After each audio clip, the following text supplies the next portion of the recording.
बिस्मिल्लाहिर्रहमानिर्रहीम। स्टूडेंट्स, आज हम एक्सरसाइज 3.3 शुरू करेंगे, जिसमें सबसे पहले आपके पास जो सवाल मौजूद है वो कुछ इस तरह से दिया गया है कि फार ए इज़ इक्वल टू 1 2 3 4।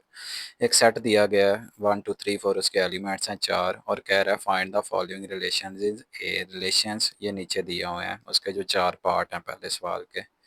जैसे कि ये इसका फर्स्ट पार्ट है, इसको रिलेशन कहते हैं। कह रहा है इनकी वैल्यू बता के दो कि अगर ये इसके इक्वल है तो ये रिलेशन जो होंगे ये किसके इक्वल आएंगे, इनका जवाब क्या आएगा। और अगली चीज़ फाइंड डोमेन एंड रेंज, और डोमेन भी बताओ और रेंज भी बताओ। ये सारी चीज़ें इस सवाल के अंदर फाइंड करनी है। 4 पार्ट हैं, चारों के अंदर एक ही काम आपने बार बार करना है। तो सबसे पहले रिलेशन को फाइंड करने के लिए सबसे पहले आपने जो काम करना है वो इस सेट का बाइनरी रिलेशन निकालना है। बाइनरी रिलेशन क्या चीज़ होती है? सबसे पहले आपने ए वाले सेट को लिखना है। ए किसके इक्वल था आपके पास? 1 2 3 और 4। ये वाला सेट दिया हुआ है। अब आप ये करेंगे कि सबसे पहले ए क्रॉस ए निकालेंगे। ए क्रॉस ए निकालने का तरीका क्या होता है? ऑर्डर पेयर में लिखने होते हैं आपने, यानी आपने अगर ए क्रॉस ए निकालना है तो ए को ए से ही मल्टीप्लाई करना। ज़रा थोड़ा ज़्यादा सिंप्लीफाई कर लेते हैं। आप ए की वैल्यू लिखें एक दफ़ा, 1 2 3 4 क्रॉस, फिर 1 2 3 4, क्योंकि ए को ए के साथ ही क्रॉस करना है। ए क्रॉस ए का मतलब था इस वैल्यू को इसी के साथ क्रॉस करें। तो देखें इसके जवाब किस तरह से आते हैं। सबसे पहले 1 एक एलिमेंट लेना है, उसको ये चारों नंबरों के साथ जोड़ना है। फिर 2 को चारों के साथ जोड़ना है, 3 को चारों के साथ जोड़ना है, फिर 4 को चारों के साथ जोड़ना है। अब इसके अंदर लिखने हैं ऑर्डर पेयर। ऑर्डर पेयर क्या चीज़ होती है? ये स्मॉल ब्रैकेट है, इसका पहला एलिमेंट x की वैल्यू को शो करता है और फिर जो दूसरा एलिमेंट होता है वो y की वैल्यू को शो करता है। यानी अगर लिख के बताऊँ, 1 को आपने 1 के साथ जोड़ना है, 1 कामा 1। इसी तरह 1 को 2 के साथ जोड़ना है, फिर ऑर्डर पेयर के अंदर लिखेंगे। फिर 1 को 3 के साथ जोड़ना है, 1 को 4 के साथ जोड़ना है। ये 1 को मैंने बारी बारी चारों नंबरों के साथ जोड़ दिया, 1 को 1 के साथ, 1 को 2, 1 3 से 1 4 से। इनको कहते हैं ऑर्डर पेयर्स। ऑर्डर पेयर ऐसी चीज़ होती है जिसमें पहली वैल्यू x की होती है और दूसरी वैल्यू y की होती है। ये फिक्स है, ये पहले x को शो करेगा, ये y को। इसी तरह ये x को शो करेगा, ये y को। हर ऑर्डर पेयर में पहला नंबर x को शो करता है और दूसरा नंबर y को शो करता है। तो ये तो बन गए इसके 1 के सारे। उसके बाद 2 के साथ सबको बारी बारी जोड़ना है। तो 2 के ऑर्डर पेयर, 2 के साथ पहले 1 जुड़ेगा, फिर इस 2 को 2 के साथ जोड़ेंगे, फिर 2 को 3 के साथ और फिर 2 को 4 के साथ।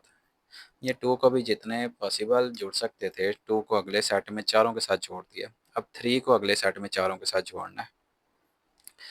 3 1 बनेगा, 3 के साथ 2 को जोड़ा जा सकता है, 3 के साथ इस 3 को जोड़ा जा सकता है, 3 के साथ 4 को जोड़ा जा सकता है। तो ये 3 भी चारों के साथ बारी बारी जुड़ गया। अब एक लास्ट पे एलिमेंट बचा 4 वाला, तो 4 को 1 के साथ जोड़ा जा सकता है, या फिर 4 को 2 के साथ, 4 को 3 के साथ और फिर लास्ट पे 4 को 4 के साथ जोड़ा जा सकता है। तो इस तरह से ये आपके सारे ऑर्डर फिर पूरे हो जाएंगे। एलिमेंट्स कितने हैं वो देखना है, इसमें 4 हैं, इसमें 4 हैं, तो अगर 4 ज़रब 4 करें, 4 मल्टीप्लाई 4 16 बनने चाहिए थे। तो इनको काउंट भी करके देखें तो ये 4 5 6 7 8 9 10 11 12 13 14 15 16, यानी 16 बने हैं टोटल। तो ये होता है ए क्रॉस ए। जब भी रिलेशन पूछे, रिलेशन की वैल्यू पूछे, तो तब आपने ए क्रॉस ए पहले निकालना है। जो सेट दिया होगा उसका क्रॉस निकालना है। हाँ, अगर 2 सेट दिए होते, ए के साथ बी होता तो फिर ए क्रॉस बी निकालना था। अब यहाँ सेट ए है तो उसको उसी के साथ ही आपने क्रॉस उसका मल्टीप्लाई करके ये आपने ऑर्डर पेयर बनाने हैं। अब फर्स्ट पार्ट इसका शुरू होगा और इनको याद रखना है, इनको हम इसके अंदर यूज़ करेंगे फर्स्ट पार्ट के अंदर, जो हमने अभी अभी जवाब निकाला है एक राजे का। अब इसका फर्स्ट पार्ट है, कह रहा है एक्स कामा वाई। अब ये देखें, ये जो मैंने सारे एलिमेंट्स लिखे थे एक रास एक जवाब के अंदर, वो सारे मैंने इस तरह ब्रैकेट के अंदर ही लिखे हैं। और क्या समझाया था कि पहली वैल्यू एक्स की होगी और दूसरी वैल्यू वाई की होगी। तो इसने भी देखें पहले एक्स लिखा हुआ है और दूसरे नंबर पे वाई लिखा हुआ है। तो इसका मतलब इस सेट में हमें वो कहना क्या चाहता है? कह ये रहा है कि ये ऑर्डर पेयर है एक्स वाई, साथ ब्रैकेट है, मतलब ये चीज़ है, ये चीज़ है, ये सारी ऑर्डर पेयर्स हैं। पहला नंबर एक्स का, दूसरा वाई का। कह रहा है ऑर्डर पेयर लिखो, लेकिन किस तरह के ऑर्डर पेयर लिखो जिसमें वाई और एक्स दोनों वैल्यू आपस में इक्वल हों। अब पहली वैल्यू एक्स की होती है, दूसरी वैल्यू वाई की होती है, तो ऐसे आर्डर पेयर लिखने हैं जिनमें एक्स और वाई दोनों इक्वल लिखे हों, जैसे ये 1 1 था, उसके बाद ये 2 और 2 था। तो ऐसे आर्डर पेयर लिखने हैं इस पार्ट के अंदर, फर्स्ट पार्ट के अंदर। सबसे पहले हल कैसे करना है, आपने इसको लेट कर लेना है R1। R1 कहते हैं रिलेशन को, और 1 इसलिए क्या, क्योंकि ये पहला रिलेशन है, तो R1 अगले पार्ट में R2 कह लें, रिलेशन नंबर 2 कह लें। R1 लेट कर लिया इसको, X Y such that Y is equal to X. अब इसको सॉल्व कैसे करेंगे? सॉल्व करने के लिए अभी चीज़ समझाइए, आर्डर पेयर लिख रहे हैं। आर्डर पेयर किस तरह के होने चाहिए, जिसमें एक्स और वाई दोनों वैल्यू आपस में इक्वल होनी चाहिए। जैसे कि ये देखें, इसमें ये वैल्यू एक्स की होती है, दूसरी वाई की होती है, तो ये दोनों आपस में इक्वल हैं, तो आपका जवाब 1 और 1 से शुरू हो गया। और आर्डर पेयर इसमें ढूंढना है जो इसमें दोनों वैल्यू इक्वल लिखी हों। जैसे कि ये हमारे पास है 2 और 2, 2 और 2 लिख लिया। उसके बाद आगे चलेंगे तो ये 3 और 3, इनमें दोनों वैल्यू इक्वल हैं। उसके बाद 4 वाली लाइन में देखें तो 4 और 4। इसके अलावा और कोई ऐसी वैल्यू नहीं है जो कि आपस में दोनों इक्वल हों, एक्स और वाई जिसमें दोनों इक्वल लिखे हों। तो ये टोटल 4 पॉसिबल केस थे जो इस पहले रिलेशन के अंदर बनते थे, वो मैंने चारों लिख लिए। अब अगला काम, उसने कहा था रिलेशन फाइंड करो और साथ में डोमेन एंड रेंज भी फाइंड करो। अब रिलेशन तो हमने फाइंड कर लिया, ये रिलेशन हमने फाइंड कर लिया, पहले इसका पार्ट का रिलेशन बन गया। अब डोमेन क्या चीज़ है, रेंज क्या चीज़ है? डोमेन को लिखना DOM, डोमेन की शॉर्ट फॉर्म है, डोमेन R1। और R1 क्यों लिखा है, क्योंकि इस रिलेशन की हम डोमेन बताने लगे हैं। तो डोमेन किस तरह लिखते हैं, उसका आसानी, सबसे आसान तरीका ये होता है कि आपने ये पहले पहले एलिमेंट देखने होते हैं। हर आर्डर पेयर में जो फर्स्ट पे एलिमेंट होगा वो डोमेन का अंदर आएगा। जैसे ये 1 है, इसमें पहला एलिमेंट 2 है, इसमें पहला एलिमेंट 3 है, और इसमें पहला एलिमेंट 4 है। तो अब 1 2 3 और 4, ये है डोमेन। इसकी पहले पहले एलिमेंट लिखने हैं हर आर्डर पेयर के। और रेंज से होती है, उसको RAN से भी शो किया जा सकता है, या पूरा लफ्ज़ भी लिखने, रेंज R1, यानी इस रिलेशन की रेंज क्या होगी। डोमेन के अंदर फर्स्ट एलिमेंट लिखे थे हमने, और रेंज के अंदर सेकंड एलिमेंट देखेंगे। सेकंड एलिमेंट क्या है, 1 2 3 और 4, 1 2 3 और 4, ये इसकी रेंज है। तो ये सारा सवाल पूरा हो चुका है, रिलेशन भी फाइंड कर लिया, डोमेन भी फाइंड कर ली, रेंज भी फाइंड कर लिया हमने उसकी। हाँ, लेकिन बुक वाले ने पीछे ये जवाब तो लिखे हुए हैं, लेकिन इसके साथ ग्राफ भी बनाया हुआ है। अब सवाल के अंदर कहीं पे भी जिक्र नहीं है कि इसका ग्राफ भी बनाएं, लेकिन चूंकि बुक वाले ने पीछे ग्राफ बनाया हुआ है, तो इसका ग्राफ बनाना भी सिखा देता हूँ कि इस रिलेशन को कैसे आपने ग्राफ कैसे करना होता है। तो जहाँ ये ख़त्म होगा बस उसके आगे ग्राफ बना लें, मैं ज़रा साइड पे बनाने लगा। अगर आपने इसका ग्राफ बनाना है तो आपने ग्राफ की हेडिंग देनी है सबसे पहले। इधर स्केल से एक सीधी लाइन लगा लेनी है आपने।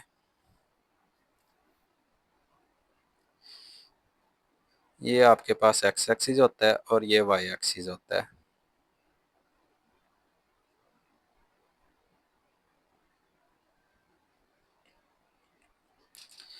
अब ग्राफ ड्रा कैसे होता है, इसको देखना है। ऑर्डर पेयर्स को कहाँ तक वैल्यू है, 1 2 3 4, तो आपने कम से कम 4 वैल्यू लिख लेनी है।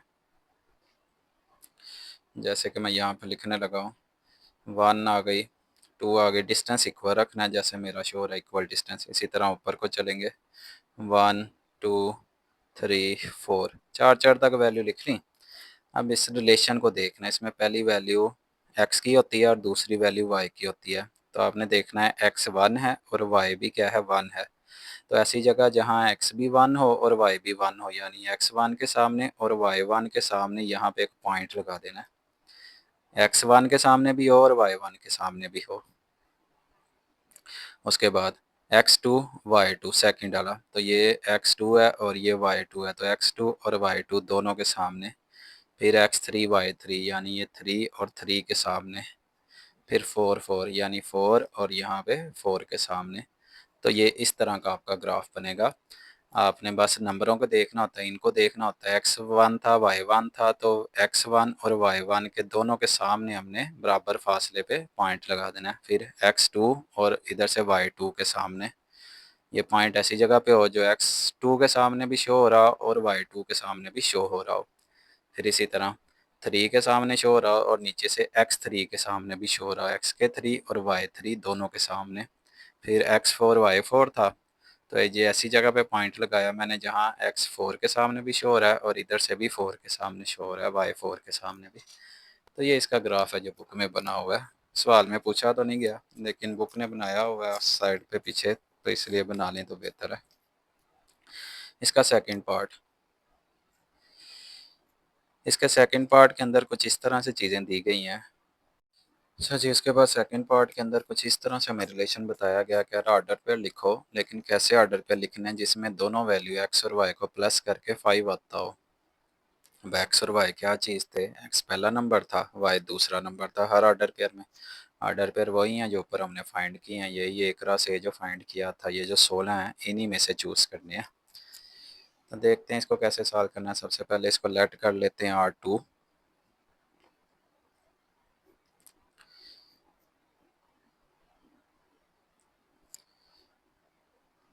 अब R2 के अंदर कौन कौन से ऑर्डर पेयर आएंगे, ऐसे ऑर्डर पेयर जिसमें एक्स और वाई को जमा करके 5 बनता हो, वो ऑर्डर पेयर इसके अंदर लिखने हैं, यानी दोनों वैल्यू को जमा करके 5 बनता हो।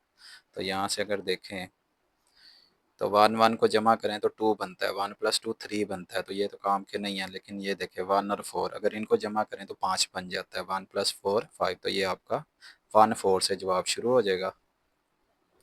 सबसे पहले आपके पास 1 4 आएगा, उसके बाद 2 और 3 को प्लस करें, इसी तरतीब से देखते जाएं। 2 3 को प्लस किया, इससे भी 5 बनता है, जिनसे 5 बनता है उनको लिखना है बस, जिनको जमा करके 5 बनता है। उसके बाद 3 और 2 आ गए, इनको प्लस करके 5 बनता है, 3 और 2 लिखा जाएगा। उसके बाद 3 2 के बाद 5 बनता आपका ये 4 और 1 से, उसके अलावा और किसी से प्लस करके 5 नहीं बनता, तो 4 + 1 5 हो जाता है। तो अगला आपके पास 4 और 1 होगा। तो ये सारे पॉसिबल थे जिनसे 5 बन रहा था, प्लस हो के इससे 5 5 5, देखें हर एक में जिनको भी प्लस करेंगे वो 5 ही रिजल्ट दे रहा है। तो ये रिलेशन 2 सॉल्व हो गया। इसकी डोमेन लिखते हैं।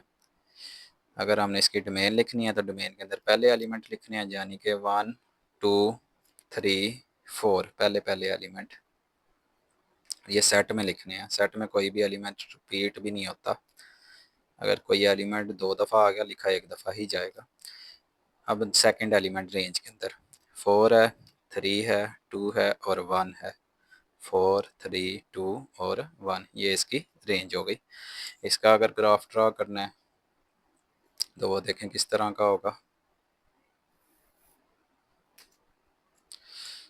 आपने 1 2 3 4 तक लाइनें लगा लेनी है, इधर भी 1 2 3 और 4 तक लाइनें लगा लेनी है। ये आपका वाई एक्सिस है, ये आपका एक्स एक्सिस मौजूद है।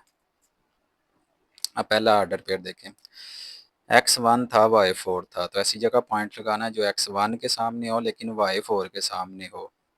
ये x1 और ये ऊपर y4, यानी 1 के सामने और 4 के सामने यहाँ पे पॉइंट लगेगा आपका फर्स्ट वाला। फिर दूसरा x2 y3, x2 के सामने भी होना चाहिए उसको और y के मुकाबले में 3 के सामने भी होना चाहिए, तो आपका ये वाला पॉइंट लगेगा। x3 y2, तो x3 आपका ये वाला पॉइंट है, x3 के सामने और y2 के सामने यहाँ पे पॉइंट लग जाएगा। x4 और y1, तो x4 और y1 यहाँ पे पॉइंट लग जाएगा। तो ये आपका इस तरह से ग्राफ बनेगा। उसके बाद इसका थर्ड पार्ट है, इसके अंदर कुछ इस तरह से स्टेटमेंट दी गई है। इसको लेट करते हैं R3, तीसरा रिलेशन है तो R3 लेट कर लेते हैं।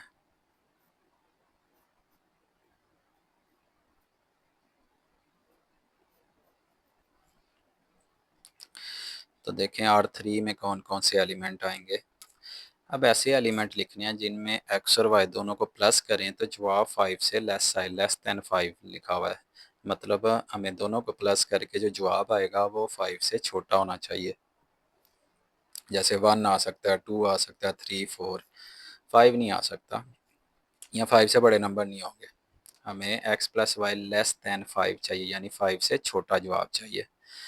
तो देखते हैं किन किन से 5 से छोटा जवाब बनता है। सबसे पहले यहाँ पे आ जाते हैं। तो यहाँ पे देखें तो 1 और 1 इनको जमा करें तो 2 बनता है, तो ये 5 से छोटा नंबर ही बन रहा है, तो ये लिखा जा सकता है 1 + 2 3, ये भी लिखा जा सकता है 1 + 3 4, ये भी लिखा जा सकता है 1 + 4 5 बन जाएगा। लेकिन हमें तो 5 से छोटा जवाब चाहिए था, तो आपके पास ये 3 पेयर बन रहे हैं जिनका जवाब प्लस करके 5 से छोटा बनता है। तो इन तीनों को लिखेंगे आप यहाँ पे, 1 1 था, 1 2 था और 1 3 था। ये 3 वो नंबर हैं जिनको जमा करके 5 से छोटा जवाब बनता है।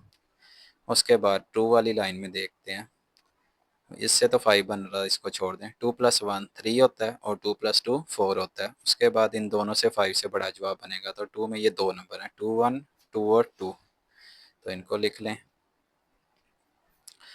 2 के साथ 1 था और 2 के साथ 2 था, इनको जमा करके 3 बनता है, इनको जमा करके 4 बनता है, तो 5 से लेस ही जवाब है, तो ठीक है।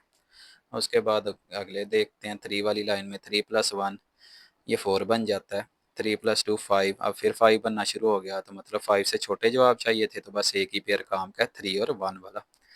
उसके बाद 3 4 7 बन जाता है, 4 + 1 5 बन जाता है। अब ये 5 तो नहीं चाहिए, 5 से लेस जवाब चाहिए था, तो आगे जितने भी हैं वो सारे 5 से बड़े ही बन रहे हैं, तो ये आपका जवाब 3 1 1 आएगा, इसके अंदर 3 और 1 भी आएगा।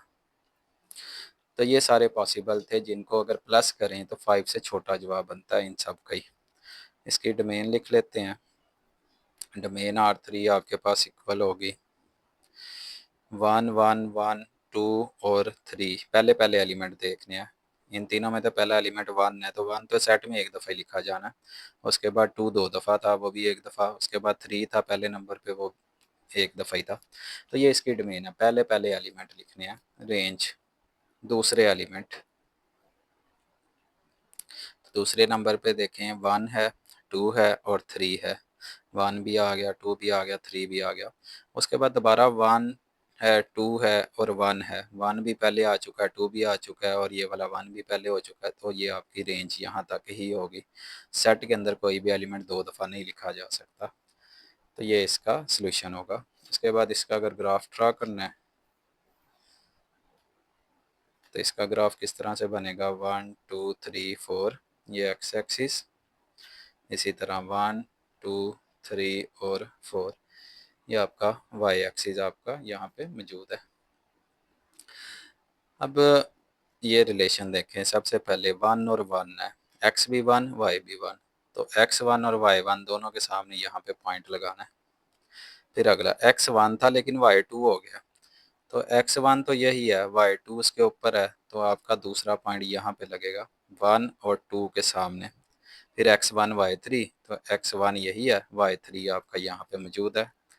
फिर x2 y1, तो x2 यहाँ पे था, y1 इसके बिल्कुल सामने। 2 और 2, तो 2 x वाला भी और 2 y वाला भी, इन दोनों के सामने। फिर x3 y1 यानी x का 3 और y का 1 इन दोनों के सामने यहाँ पे पॉइंट लगेगा, तो ये आपका ग्राफ बन जाएगा तीसरे पार्ट का। उसके बाद इसमें लास्ट वाला पार्ट है 4 वाला। इसमें कह रहा है ऐसे ऑर्डर पे लिख के दो जिनको प्लस करें तो ग्रेटर देन 5 जवाब आए, यानी एक्स और वाई पहले और दूसरे नंबर को जमा करके अब 5 से बड़ा जवाब आएगा तो वो लिखा जाएगा। सबसे पहले लेट करते हैं R4,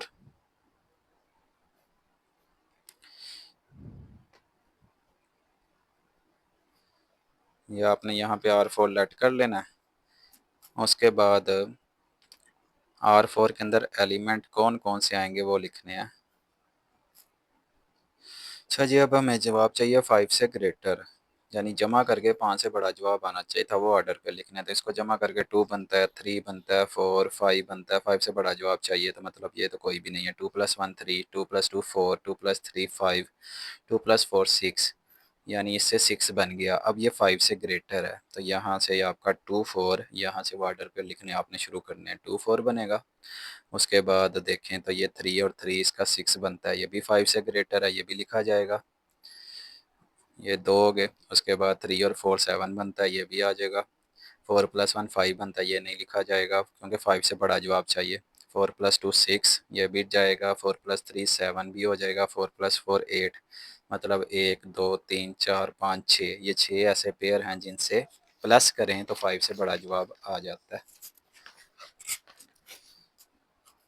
तो ये मैंने यहाँ पे वो 6 पेयर लिख ली हैं, जिनको अगर प्लस करके देखें किसी को भी तो उसका ग्रेटर देन 5 ही जवाब होगा, 5 से बड़ा ही जवाब होगा। सबसे पहले इसकी डोमेन लिखनी है। डोमेन क्या होगी आपके पास, पहले पहले एलिमेंट 2 है, 3 है या 4 है पहले नंबर पे, तो 2, 3 और 4 इसकी डोमेन होगी। उसके बाद इसकी रेंज लिखनी है। तो रेंज के अंदर आपके पास सेकंड एलिमेंट्स हैं 4, 3, 4 आ जाएगा, 3 आ जाएगा, उसके बाद 4 दोबारा आ गया, वो नहीं लिखा जाएगा, 2 वो लिख जाए, 3 ऑलरेडी मौजूद है, 4 ऑलरेडी मौजूद है। तो सेकंड सेकंड नंबर पे जो एलिमेंट्स थे वो 4, 3 और 2 ही थे, वो सारे हो गए। सेट में एक एलिमेंट एक दफ़ा ही लिखना है। ये इसका डोमेन और रेंज आ गई। उसके बाद इसका अगर ग्राफ देखें, तो अगर इसका ग्राफ ड्रा करना है तो आपने सबसे पहले 1, 2, 3 और 4 तक नंबर लिख लिए। यहाँ पे 1, 2, 3 और 4 तक नंबर लिख लिए। सबसे पहले इस पेयर को ड्रा करना है x2 y4। तो x2 और y4, x2 के सामने और y4 के सामने यहाँ पे पॉइंट लगेगा। दूसरा ऑर्डर पेयर 3 और 3, x3 और y3 इन दोनों के सामने यहाँ पे पॉइंट लगेगा। x3 y4, अब x3 ही है लेकिन अब y4 पे जा गया, तो x3 और यहाँ पे y4 इसके ऊपर 4 के x3 के सामने और y4 के सामने। उसके बाद x4 था, y2 था, तो x4 और ये y2 इसके सामने यहाँ पे पॉइंट लगेगा। x4 y3, तो x4 है, y3 उसके ऊपर यहाँ पे मौजूद है। लास्ट वाला x4 y4, तो x4 और y4 यहाँ पे आपका पॉइंट लगेगा। तो ये आपका इसका ग्राफ भी ड्रा हो जाएगा। यहाँ अपने ऊपर ये सवाल के नीचे आप हल करें ग्राफ की हेडिंग दे के। ये हमने इसका ग्राफ बना दिया। तो ये पहले सवाल के सारे पार्ट आपके सॉल्व हो जाएंगे। उसके बाद आपका दूसरा सवाल आता है बुक्स में फंक्शंस वाला। तो उसके लिए आपको फंक्शंस का पता होना चाहिए। पहले फंक्शंस होते कैसे हैं, बनते कब हैं, और रिलेशन और फंक्शन में फ़र्क क्या है, इन चीज़ों का पता होना चाहिए। पहले देखना ही होता है कि क्या कोई आपको जो फिगर दी गई है वो फंक्शन भी है कि नहीं है। अब फंक्शन कब होता है, उसकी निशानी क्या है, वो ज़रा ध्यान में रखनी है। फंक्शन ना होने की दो कंडीशन है, नॉट अ फंक्शन की। अगर आपके पास इस तरह से दो सेट दिए जाएं जिसमें कोई भी रैंडम एलिमेंट लिख लें ABC 1, 2, 3, इस तरह से ये वाला सेट होता है, ये बी वाला, ये डोमेन के एलिमेंट होते हैं, ये रेंज के एलिमेंट होते हैं। अगर उसने ए को 1 के साथ जोड़ा है, उसके बाद ए को 2 के साथ जोड़ा है, उसके बाद बी को 3 के साथ जोड़ा है, या फिर सी को भी आप बेशक किसी भी नंबर के साथ जोड़ लें, तो फंक्शन कब नहीं बनता, ये फंक्शन नहीं है, ये सिर्फ और सिर्फ रिलेशन है। रिलेशन बन जाता है हर दफ़ा, फंक्शन बनने के लिए कंडीशन होती हैं। अब फंक्शन क्या क्यों नहीं बना, ये यहाँ से ए से दो रेज निकली हैं। एक तो ये निशानी होती है नॉट अ फंक्शन की, ये फंक्शन नहीं है, नॉट अ फंक्शन। अगर किसी एक एलिमेंट में से ए को देखना है, सेकंड की बात नहीं कर रहा, ए वाले सेट में से अगर किसी एक एलिमेंट में से दो रेज निकलें, जैसे A1 के साथ भी जुड़ा हुआ है, A2 के साथ भी जुड़ा हुआ है, तो फिर वो फंक्शन है, नहीं बनता। और दूसरी कंडीशन फंक्शन ना बनने की, अगर आपने A को 1 के साथ जोड़ दिया, B को 2 के साथ जोड़ दिया, और उसके बाद फ़र्ज़ कर लें कि आपका यहाँ पे एक और एलिमेंट है, C को 3 के साथ जोड़ दिया, 4 वैसे ही छोड़ के, इसमें एक एलिमेंट आपने छोड़ना होता है। जैसे कि यहाँ पे मैंने D लिखा, यहाँ पे लिखना था ए वाले सेट में से अगर कोई एक एलिमेंट बच गया जो वहाँ पे किसी के साथ जुड़ा नहीं, यानी कोई एक एलिमेंट जिससे कोई रेज ही नहीं निकली, तो फिर भी वो फंक्शन नहीं बनेगा। तो दो कंडीशन है, ये नॉट अ फंक्शन है, ये भी फंक्शन नहीं है। ये दोनों क्या है, रिलेशंस है। जब कोई चीज़ फंक्शन नहीं बनती तो वो फिर दोनों रिलेशन ज़रूर बन जाती हैं।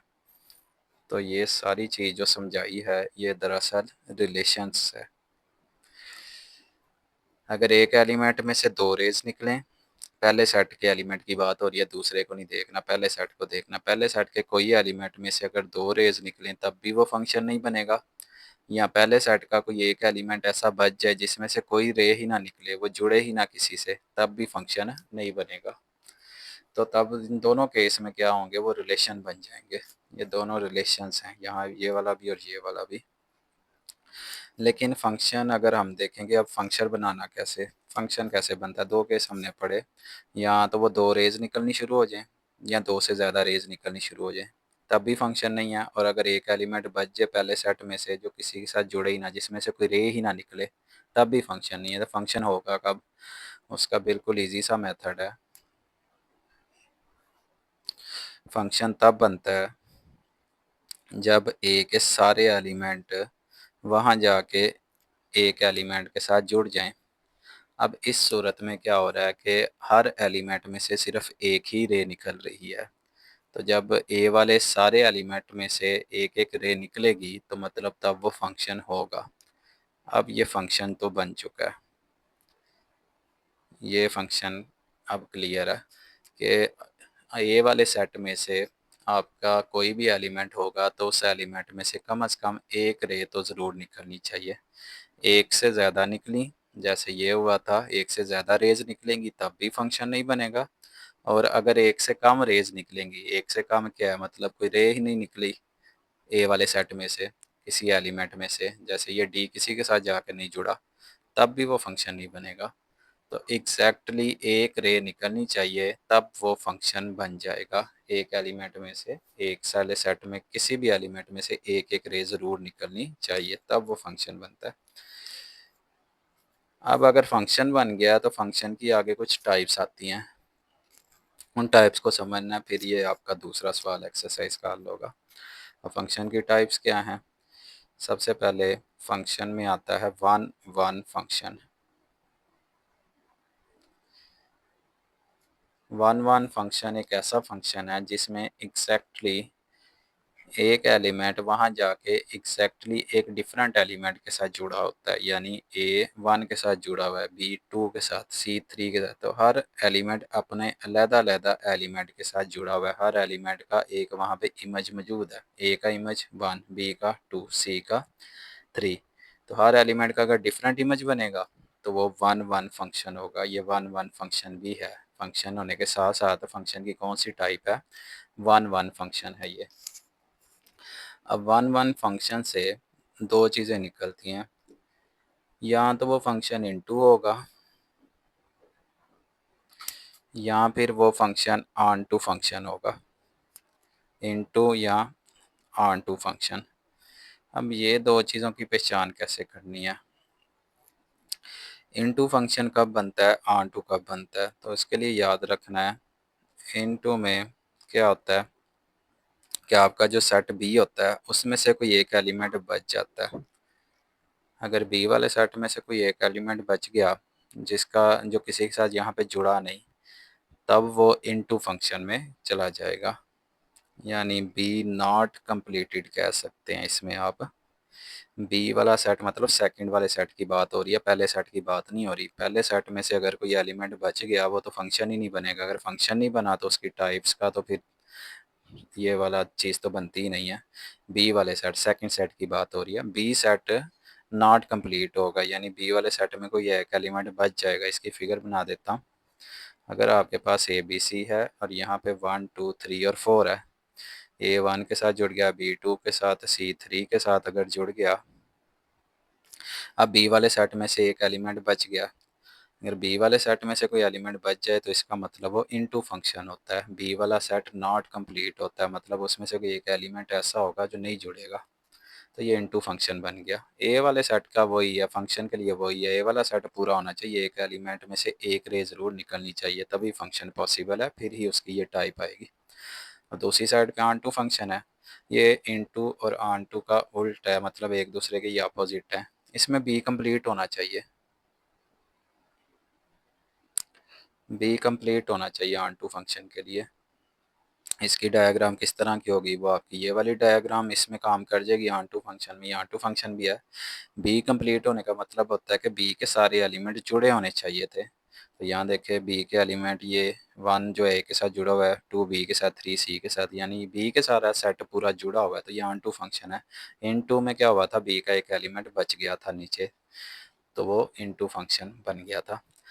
अब ये हो गई into function. Onto function की बात, अब इनसे एक एक टाइप और निकलती है। अगर कोई फंक्शन 1 1 हो और उसके साथ इन टू बन जाए, तो फिर वो फंक्शन इंजेक्टिव फंक्शन में चला जाता है।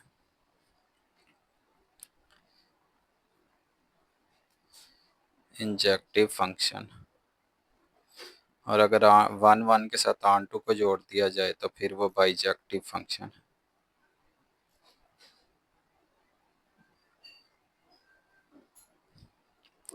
ये दो टाइप्स हैं जो यहाँ से निकलती हैं, इनटू और ऑन टू से एक एक। चलिए अब इंजेक्टिव फंक्शन का थोड़ा सा सुन लें। अगर 1 1 और इनटू ये दोनों जुड़ जाएं, यानी ऐसा फंक्शन जिसके अंदर 1 1 वाला भी सारा प्रॉपर्टी मौजूद हो, इनटू वाली भी सारी प्रॉपर्टी मौजूद हो। अब 1 1 में क्या था कि एक एलिमेंट का एक डिफरेंट इमेज होना चाहिए, जैसे ए का 1 था, बी का 2 था, सी का 3 इमेज था। तो ये 1 1 तो है। दूसरी चीज़ इनटू भी है था ये, क्योंकि इनटू के लिए क्या है, बी नॉट कंप्लीटेड, बी वाला सेट पूरा नहीं होना चाहिए। तो ये वाला फंक्शन इनटू भी है। अब ये 1 1 को भी शो कर रहा है, इनटू को भी शो कर रहा है। तो मतलब ये वाला जो मैंने फिगर बनाई है, ये कौन सा फंक्शन है, ये दरअसल इंजेक्टिव फंक्शन बन चुका है। ये इंजेक्टिव फंक्शन की पहचान होती है, इसमें 1 1 और इनटू ये दोनों की प्रॉपर्टी होनी चाहिए। खाली इनटू होगा तो उससे आप इंजेक्टिव नहीं लिख सकते। इंजेक्टिव या बाइजेक्टिव दोनों के लिए पहले 1 1 का बनना ज़रूरी है। अगर 1 1 और इनटू ये दोनों जुड़ेंगे तो फिर आपके पास इंजेक्टिव फंक्शन बनेगा। खाली इनटू होने से वो इंजेक्टिव नहीं बनेगा।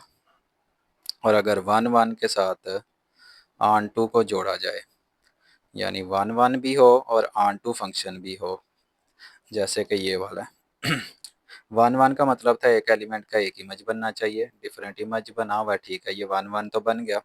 दूसरी चीज़ ऑन टू के लिए क्या ज़रूरी था कि बी कंप्लीट होना चाहिए।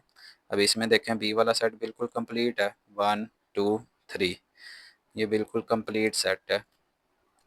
और अब ये 1 1 भी है और साथ में ये ऑन टू भी है। बी कंप्लीट होने की वजह से ये ऑन टू बन गया था, और ये बी नॉट कंप्लीट होने की वजह से इन टू था। 1 1 ये भी है, 1 1 ये भी है। अब 1 1 के साथ इसमें ऑन टू की चीज़ को जोड़ा गया, यानी बी कंप्लीट कर दिया गया है। तो अगर 1 1 और ऑन टू दोनों जुड़ जाएँ तो फिर ये वाला फंक्शन क्या बन गया, वो बाइजेक्टिव फंक्शन बन चुका है। मतलब आप इसको बाइजेक्टिव फंक्शन कहेंगे और इस वाले को इंजेक्टिव फंक्शन कहेंगे। तो ये थी सारी डिटेल फंक्शंस की, कौन सा फंक्शन किस तरह बनता है। अब आप एक्सरसाइज का क्वेश्चन नंबर 2 सॉल्व कर सकते हैं, पर इसके लिए ये इंजेक्टिव और बाइजेक्टिव के लिए याद रखना है कि इन दोनों के लिए पहले 1 1 होना ज़रूरी है। अगर कोई फंक्शन 1 1 ना हुआ तो फिर उसके दो हिस्से हो सकते हैं, फिर यहाँ तो वो इनटू होगा और यहाँ फिर वो ऑन टू फंक्शन बनेगा। अगर 1 1 नहीं है तो फिर ना तो वो इंजेक्टिव बन सकता है और ना ही वो बाइजेक्टिव बन सकता है। 1 1 से दो ही चीज़ें बन सकती हैं। 1 1 अगर ना हुआ तो इनटू या ऑन टू। यहाँ एक नोट कर लें,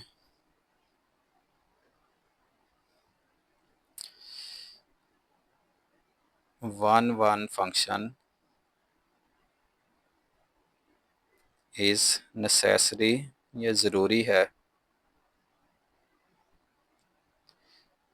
फॉर 1 1 फंक्शन ज़रूरी है किसके लिए, इंजेक्टिव फंक्शन के लिए भी और बाइजेक्टिव फंक्शन के लिए। Is necessary for injective function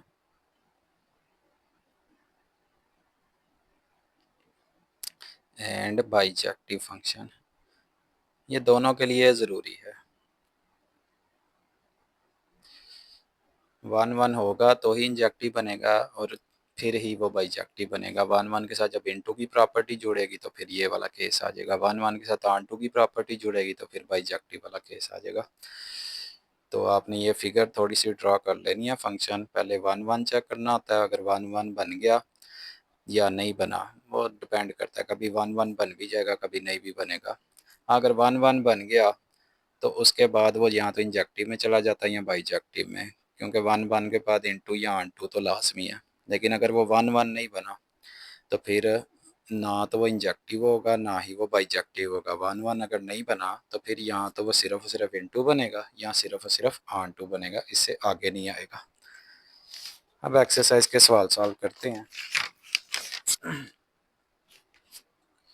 अच्छा जी, यहाँ पे दूसरे सवाल का फर्स्ट पार्ट मौजूद है, ये फिगर बुक में बनी भी हुई है और ये आप फंक्शन अभी जो समझा है उसको एग्जांपल्स के तौर पे यूज़ कर सकते हैं कि यानी फंक्शंस है या नहीं है, कब वो सारा कुछ इसमें आपको एग्जांपल फंक्शन की टाइप जो होंगी वो भी इसमें क्लियर हो जाएंगी। तो सबसे पहले देखें, ये वन जो है अभी क्या चीज़ समझाई थी कि पहले सेट में से आपकी दो रेज नहीं निकलनी चाहिए। पहले सेट में जो भी एलिमेंट होंगे उससे एग्जैक्टली वन रे का निकलना ज़रूरी है, सिर्फ एक रे निकलनी चाहिए। अब इस पहले एलिमेंट्स में से दो रेज निकल रही हैं तो यहाँ से पता चल गया कि ये फंक्शन ही नहीं है, और अगर फंक्शन ही नहीं है तो फिर उसकी टाइप्स बनती ही नहीं है। जो 5 टाइप पढ़ी हैं अभी हमने पीछे, one one into one two या इंजेक्टिव फंक्शन बाइजेक्टिव फंक्शन, वो 5 टाइप बनेगी ही नहीं। अगर वो चीज़ फंक्शन ही नहीं बनेगी तो टाइप्स तो बन ही नहीं सकती।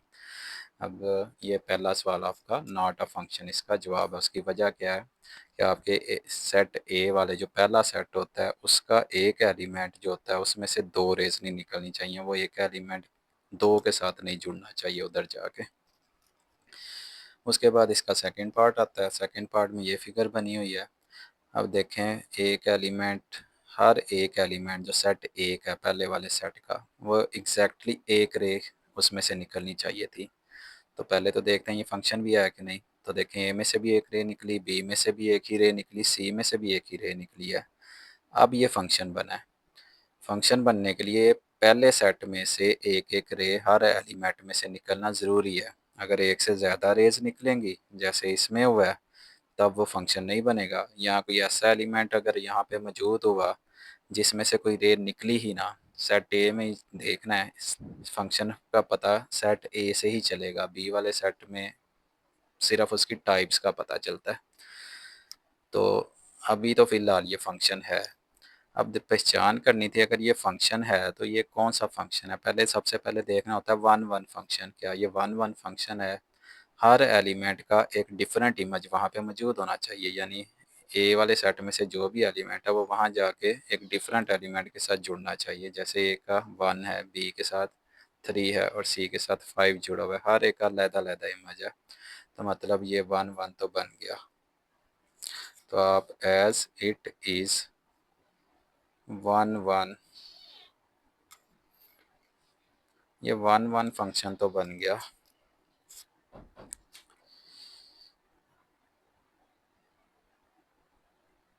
लेकिन उसके बाद वन वन में से मैंने दो चीज़ें बताई थी, या तो वन वन में से इन टू बन जाता है या वन वन में से ऑन टू बन जाता है।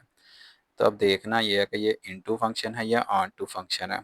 तो बी वाले सेट पे अब गौर करना, टाइप्स का पता बी वाले सेट से चलता है, फंक्शन का पता ए वाले सेट से चलता है।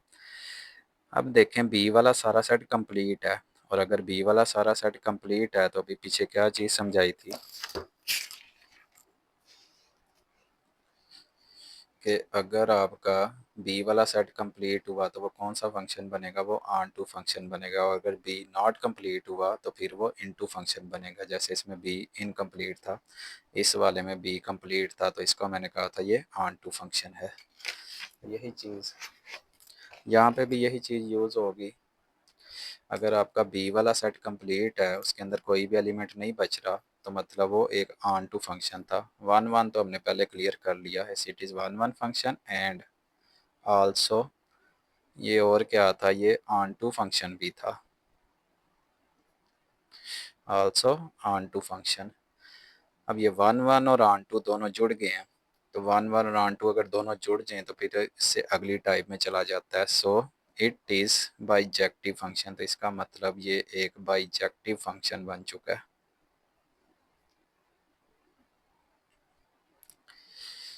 ये था वन वन और ऑन टू के जुड़ने से जो फंक्शन बनता है वो बाइजेक्टिव होता है। जैसे कि यहाँ पे मैंने क्या चीज़ समझाई थी शुरू में, अगर आपका वन वन और उसके साथ प्लस ऑन टू फंक्शन जुड़ गया तो वो फिर अगली टाइप बाइजेक्टिव फंक्शन में चली जाएगी। तो यहाँ पे वही हुआ है, 1 1 और आन टू दोनों मिल गए, 1 1 की प्रॉपर्टी भी पूरी हो गई, आन टू की भी पूरी हो गई। सेट बी कंप्लीट था, उससे हमें आन टू का पता चल गया। 1 1 मतलब एक एलिमेंट वहाँ जाके एग्जैक्टली एक इमेज बनाना चाहिए, एक एलिमेंट से जुड़ना चाहिए था, हर एलिमेंट अलग-अलग से जुड़ना चाहिए था। तो 1 1 भी पूरा हो गया, 1 2 भी, तो वो फिर दोनों मिल गए, तो वो बाइजेक्टिव फंक्शन बन चुका है। उसके बाद इसका थर्ड पार्ट है, जो कि बिल्कुल सेम टू सेम इसी तरह का, सेकंड पार्ट की तरह का, कोई फ़र्क नहीं है। इसमें भी वही सारी चीज़ें हैं। पहले देखें, ये 1 1 तो बन गया, हर एलिमेंट का एक इमेज तो वहाँ पे मौजूद है, डिफरेंट इमेज मौजूद है, 1 1 बन गया। दूसरी चीज़, सेट बी जो है दूसरा सेट है, वो सारा कंप्लीट भी है, उस वो सारे के सारा जुड़े भी हुए हैं, तो ये ऑन टू भी बन गया। तो यही सारी लाइन एक दफ़ा लिखनी है, एज इट इज़ 1 1 फंक्शन, ये 1 1 फंक्शन था, and also onto function, और साथ में ये ऑन टू फंक्शन भी था। तो अगर ये 1 1 भी है, ऑन टू भी है, तो इसका मतलब क्या हुआ कि ये कौन सी टाइप में आपके पास चला गया, so it is bijective function. तो इसका मतलब ये एक बाइजेक्टिव फंक्शन बन चुका है।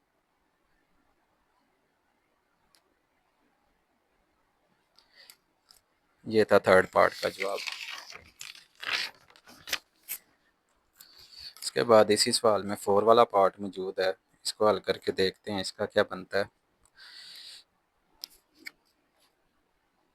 इस पार्ट के अंदर अगर देखें, पहले देखें फंक्शन है कि नहीं, वो ए पहले सेट से पता चलेगा। हर एलिमेंट में से एक रे निकली है, तो मतलब फंक्शन तो बन गया। अगर ये फंक्शन है तो इसके बाद उसकी टाइप में चलते हैं। अब देखें, ये 1 1 नहीं है, क्योंकि 1 1 के लिए हर एलिमेंट का एक डिफरेंट इमेज होना ज़रूरी है। हर एलिमेंट यहाँ जाके वहाँ डिफरेंट एलिमेंट से जुड़ेगा। जैसे एल को हमने जोड़ा एक्स के साथ, अब एम भी उसी एक्स के साथ आके जुड़ गया। होना तो ये चाहिए था, अगर इसका एक्स इमेज है तो एम का वाई इमेज बनना चाहिए था, डिफरेंट इमेज बनना चाहिए था। अब एल का भी वही इमेज है, एम का भी वही इमेज है, तो डिफरेंट इमेज नहीं बन रहे। अब ये 1 1 नहीं रहा, 1 1 के लिए हर एलिमेंट का अपना एक डिफरेंट इमेज होना चाहिए। एल का एक्स था, एम का वाई होना चाहिए था, लेकिन वो नहीं है। तो ये 1 1 तो नहीं बना। 1 1 अगर नहीं बना तो फिर दो ही ऑप्शन है, या तो वो इनटू फंक्शन होगा या फिर ऑन टू फंक्शन होगा। अब इनटू या ऑन टू के लिए सेट बी को देखेंगे। सेट बी को देखना है तो उसमें देखा कि ये जो वाई था ये किसी के साथ नहीं जुड़ रहा, मतलब ये जो सेकंड वाला सेट है ये कंप्लीट नहीं है इस टाइम। तो अगर सेट बी कंप्लीट नहीं है तो फिर वो इनटू फंक्शन बन जाता है, और अगर सेट बी कंप्लीट होता, ये वाई भी जुड़ा होता वहाँ, तो फिर ऑन टू बन जाना था। तो अब नहीं जुड़ा हुआ, तो आप इसका सिर्फ इतना लिख सकते हैं, it is an into function. ये सिर्फ और सिर्फ इनटू फंक्शन ही है। अब इनटू फंक्शन इस वजह से क्योंकि सेट बी कंप्लीट नहीं बना। अगर सेट बी कंप्लीट हो जाता तो फिर उसने ऑन टू बन जाना था। और अगर ये इनटू है तो हमने इसको इंजेक्टिव में क्यों नहीं लेके गए, तो वही चीज़ जो शुरू में नोट करवाई थी, इंजेक्टिव या बाईजेक्टिव उन टाइप्स के लिए पहले फंक्शन का 1 1 बनना ज़रूरी है। ये 1 1 नहीं है। आप 1 1 के लिए हर एलिमेंट का एक डिफरेंट इमेज होना चाहिए। जैसे एल का एक्स है, एम का एक्स नहीं होना चाहिए, एम का कोई और इमेज बनना चाहिए था, जैसे वाई। अब इन दोनों का इमेज एक जैसा हो गया तो मतलब ये 1 1 फंक्शन नहीं बना। और अगर 1 1 नहीं बनेगा तो ना तो वो इंजेक्टिव होगा ना ही वो बाइजेक्टिव होगा। फिर बस सिर्फ और सिर्फ इनटू हो सकता है या ऑन टू तक हो सकता है। तो ये आपके सारे पार्ट इसके क्लियर हो जाएंगे दूसरे सवाल के। उसके बाद आपका थर्ड वाला सवाल शुरू हो जाता है, जिसमें ये दो फंक्शन दिए गए हैं, जी ऑफ एक्स दिया गया है, एच ऑफ एक्स दिया गया है, और फाइंड क्या करना है। पहला पार्ट कह रहा है जी ऑफ ज़ीरो फाइंड करके दो। अब आपने करना क्या है, जी ऑफ ज़ीरो निकालना है। तो देखें, ये जी वाले फंक्शन के अंदर आना है। एच पूछेगा तो फिर एच वाले फंक्शन के अंदर भी जाएंगे, वो नेक्स्ट ही थ्री पार्ट्स के अंदर है। पहले तीन पार्ट जी से रिलेटेड है, तो जी वाले को ही देखना है, हमारा काम इससे है फिलहाल। जी ऑफ एक्स इक्वल था 3x+2 के। अब हमने जी के आगे क्या लगाया, ज़ीरो लगाया। यहाँ जी के आगे क्या लगा हुआ था, एक्स। तो बेसिकली ये वो एक्स को किस में चेंज कर रहा है, ज़ीरो के अंदर। तो अगर इस एक्स को ज़ीरो के अंदर चेंज किया है तो ये जो आगे एक्स था इसको भी ज़ीरो के अंदर चेंज होना चाहिए। तो काम क्या होता है कि ये हमें एक्स की वैल्यू बताता है, एक्स कितना है 0 पुट करो, किसके अंदर, जी वाले फंक्शन के अंदर, क्योंकि पीछे जी लिखा हुआ था, तो जहाँ एक्स नज़र आ रहा है वहाँ पे 0 पुट कर देना है। 3 के आगे 0 बन गया, आगे +2 वैसे का वैसे ही। अब 3 को अगर 0 से मल्टीप्लाई करें, 3 0 0 और उसमें +2 कर देते हैं, तो 0 + 2 आपके पास कितना जवाब आ जाएगा, 2 आपके पास इसका जवाब बन जाएगा। तो ये इसका फर्स्ट पार्ट था। उसके बाद इसका सेकंड पार्ट है, जी पूछ रहा है -3 पे कितना होगा। तो अगर जी -3 हमें चाहिए, तो -3 देखें, एक्स की जगह -3 पुट कर देते हैं। तो एक्स की जगह -3 लगाएंगे तो ये 3 तो वैसे ही है, आगे एक्स था, एक्स की जगह ये -3 लग जाएगा आपके पास, +2 वैसे का वैसे ही। तो प्लस माइनस इसमें ये शुरू में प्लस है, प्लस माइनस वो आपके पास है माइनस होगा, 3 3 ज़ा 9, -9 बन गया, उसमें +2 करना है, तो 2 में से 9 माइनस करेंगे तो -7 इसका जवाब आपके पास आएगा। ये जी -3 का जवाब आ जाएगा। उसके बाद नेक्स्ट पार्ट है, जी 2/3 पूछ रहा है किसके इक्वल होगा। तो जी 2/3, अब एक्स की जगह 2/3 पुट करना है। तो देखें 3 के साथ एक्स लगा हुआ था, पहले 3 लिखेंगे, उसके बाद एक्स की जगह 2/3 लगेगा। 3 लिखा, एक्स की जगह 2/3 लिखा, आगे क्या लिखा हुआ है, +2 लिखा हुआ है, तो आप इसमें +2 लिख दें। अब 3 तो 3 से कट गया, बाकी 2 + 2 बचा, और 2 + 2 किसके इक्वल होता है, वो 4 के इक्वल आ जाएगा। तो ये इसका जवाब आ जाएगा। उसके बाद कह रहा है H1 फाइंड करके दो। अब H वाला फंक्शन है, अब G को नहीं देखना, अब H वाला फंक्शन देखना था। अगर आपको H1 चाहिए तो x की जगह 1 पुट होगा, लेकिन H वाले फंक्शन के अंदर। H वाला फंक्शन आपके पास ये वाला है, अब इसको यूज़ करना है H वाले को। इसमें है x का स्केयर +1, ये x है, इसकी जगह आके अब वैल्यू पुट होंगी जो भी देकर, उसके ऊपर स्केयर भी लगेगा। हमें सिर्फ x की वैल्यू बताएगा, वो हम पुट करेंगे, उसके ऊपर स्केयर भी लगाएंगे और साथ में +1 भी लिखा जाएगा। तो देखें H1 था, तो 1 का स्केयर +1, अब 1 का स्केयर 1 होता है, उसके बाद फिर +1 है, तो 1 + 1 किसके इक्वल आ जाएगा आपके पास, 2 के। तो ये इस पार्ट का जवाब आ जाएगा। उसके बाद 5 वाला पार्ट है, कह रहा है H-4 पे फाइंड करके दो, यानी जहाँ x है वहाँ पे -4 पुट करेंगे अब। तो H-4 इक्वल, अब जहाँ पे x था वहाँ पे -4 रखना था। तो देखें h वाले फंक्शन में आगे x की जगह पे -4, उसके ऊपर क्या लगा, स्केयर, तो -4 का स्केयर और साथ में +1 लिखा जाएगा, यानी कि -4 का स्केयर +1। अब -4 का स्केयर अगर कैलकुलेटर से निकालें तो स्केयर माइनस को ख़त्म कर देता है, ये याद रखना। 2 पावर हो, इवन पावर हो, तो माइनस को ख़त्म कर देती है। 4 का स्केयर 16 होगा, -16 नहीं लिखना। आगे +1 करना है, तो +1 किया तो 17 उसका जवाब बन जाएगा। ये इसका जवाब आ जाएगा। उसके बाद एक लास्ट पार्ट है 6 वाला।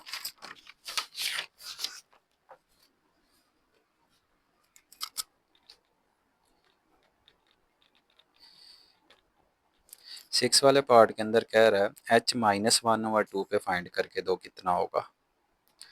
तो अगर H-1/2 निकालना है, तो फिर से वही काम, जहाँ x था तो वो फंक्शन कुछ इस तरह से था हमारे पास, x² +1 जो बुक में दिया हुआ था। अब x की जगह क्या पुट करना, -1/2, इस x की जगह पे -1/2। तो -1/2 पुट किया, उसके ऊपर स्केयर लगा हुआ था, ये स्केयर लगेगा, आगे +1 था और +1 लगेगा। तो अब इसका स्केयर ओपन करेंगे, -1 का स्केयर, अभी पीछे बात समझाइए, अगर स्केयर हो तो वो माइनस को ख़त्म कर देता है, तो 1 का स्केयर ही बेसिकली आपने निकालना है। 1 का स्केयर किसके इक्वल होगा, 1 के, और ये 2 का भी स्केयर है, 2 का स्केयर किसके इक्वल होगा, 4 के। ये -1 का भी स्केयर था, 2 का भी स्केयर था, -1 का स्केयर +1 हो जाता है और 2 का स्केयर 4, आगे +1 वैसे ही। अब यहाँ पे एलसीएम लेना पड़ेगा। 1 के नीचे कुछ नहीं है, तो 1 के नीचे आप 1 तो लगा ही सकते हैं, डिनोमिनेटर में 1 मौजूद होता है। एलसीएम में क्या होगा, 4 और 1 में से 4 नीचे आ जाएगा। दो तरीके हैं एलसीएम को करने के, नीचे वाले नंबर से डिवाइड करें, जो जवाब आएगा ऊपर वाले से मल्टीप्लाई करते हैं। तो पहले ये करते हैं, 4 को 4 पे अगर डिवाइड करें तो 1 बचता है, वो 1 ऊपर जाके 1 से मल्टीप्लाई होगा तो 1 ही बन जाएगा। लेकिन अगर इस 4 को 1 पे डिवाइड करें 4 को अगर 1 पे डिवाइड करें तो आपके पास 4 बचेगा इस तरह से। 4 डिवाइड बाय 1, वो 4 बचा। इस 4 को 1 पे डिवाइड किया, 4 बच गया। वो 4 ऊपर जाके 1 से मल्टीप्लाई करना है, तो 4 1 जा 4 इसके यहाँ पे आएगा, इसमें 1 नहीं आएगा यहाँ पे। तो 1 + 4 5, यानी कि नीचे ये 5 बन गया, उसके नीचे 4। ये इसका जवाब होगा h-1/2 का, ये जवाब होगा 5/4। एक तो ये मेथड है एलसीएम का। यहाँ से एक सेकंड मेथड भी है एलसीएम का। दोनों में से जो आसान लगता है वो कर लें। अब जैसे कि ये सवाल था 1/4 प्लस इसका एलसीएम लेना था, तो आपने क्या करना है, इसको सीधा मल्टीप्लाई कर देना है। 4 को अगर 1 से मल्टीप्लाई करें, 4 1 जा, वो आपके पास 4 1 जा 4 होता है, सीधा मल्टीप्लाई 4 1 जा 4। इनको मल्टीप्लाई करके नीचे लिखना है। उसके बाद जहाँ से नंबर शुरू हुआ है उसको नीचे वाले नंबर से मल्टीप्लाई करना है, जिसको क्रॉस मल्टीप्लाई कहते हैं। यानी ये वाला नंबर यहाँ जाके इस नंबर से मल्टीप्लाई होगा। 1 को अगर 1 से मल्टीप्लाई करें तो वो 1 ही आ जाता है। आगे प्लस था, प्लस लगाया। अब इसको भी क्रॉस मल्टीप्लाई करना है, जो बाकी दो नंबर बचे हैं, इस तरह से। और इन दोनों को अगर मल्टीप्लाई करें, 4 1 जा 4 1 जा 4, तो फिर भी यही चीज़ बनती है, ये 5/4। पहले नीचे वाले दोनों को मल्टीप्लाई कर लें, 4 1 जा 4 होता है, वो नंबर नीचे लिख लें। उसके बाद करनी है क्रॉस मल्टीप्लाई। पर क्रॉस मल्टीप्लाई कहाँ से शुरू करनी है, जहाँ से नंबर शुरू हुआ है उसी नंबर को पहले मल्टीप्लाई करना नीचे वाले नंबर से, इस तरह से। वो यहाँ पे लिखा जाएगा, फिर ये साइन लगेगा, फिर ये दो नंबर क्रॉस मल्टीप्लाई होके ये वाला नंबर आएगा। तो दोनों तरीके ठीक है, जो इजी लगता है उससे कर लें।